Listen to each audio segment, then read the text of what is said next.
Hey guys, Will Fox here with Baseball Rebellion. We're just doing a continuation right now of Daniel Hudson's mechanical breakdown. As you saw the video above, Justin, our pitching guy, did a super good job kind of going through the flaws, which eventually led to Daniel Hudson blowing out, potentially that shoulder pain that he's talked about throughout his entire career. With me, I have John Bones here, and he's going to kind of take us through the nitty-gritty, the anatomy.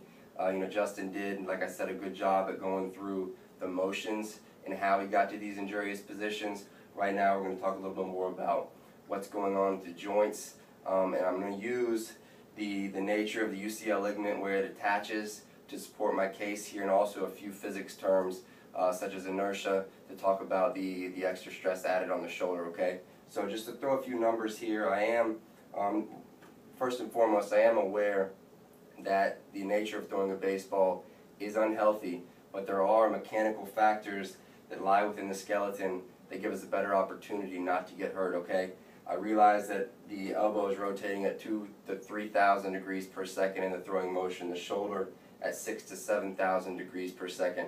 The force that's being exerted maximally into external rotation during that late cocking phase is 50 or 60 pounds. So almost think about a bowling ball driving you back. So I say this because I don't want you to think we have some unbelievable magical solution, but we are talking about optimizing an unhealthy motion, and this is by far the best thing out there that does that based on the anatomy. Okay, so hip momentum, the shoulder alignment, the shoulder angle, everything that's Justin talking about lead us to this thoracic extension, which is super important in getting us to a better angle of rotation. More here, you saw Daniel Hudson more of a horizontal axis of rotation, his arm kind of slinging out.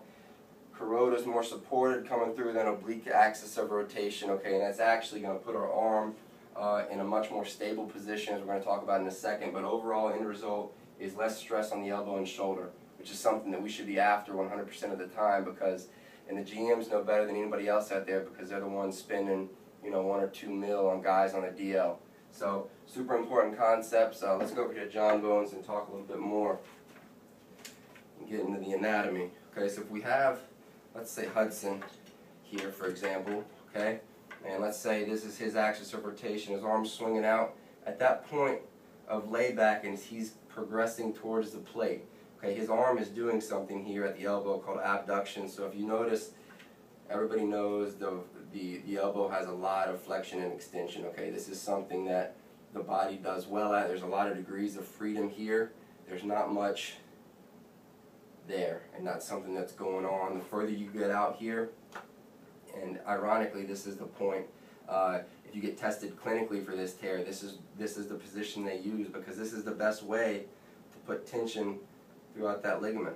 Okay, so as we get to here, the force is driving us almost purely into abduction at the elbow, putting immense amount of tensile stress on the UCL.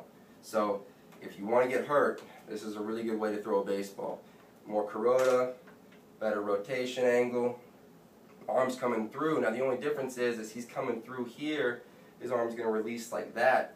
The oblique angle of force that's coming through as he's about to extend is actually going to push our elbow into something a little more that resembles flexion, okay, which is a degrees of freedom that our body likes. So this moment of flexion that's here, even if it's just a little bit, it's still so influential and exponentially less stress than here. Okay, so that's the elbow. Now in terms of the shoulder, I threw this in there because, like I said before, he has been complaining of shoulder pain throughout his career. In terms of mechanics, elbow and shoulder are extremely interrelated. Okay, so I'm going to go back to that same position. Here he's coming through that axis of rotation. As I said before, that 50 or 60 pounds of force is driving us further back into external rotation. This is much more load on the shoulder here to withstand that force than if I was with someone like Kuroda, who's coming through here, and that maximal external rotation is happening here.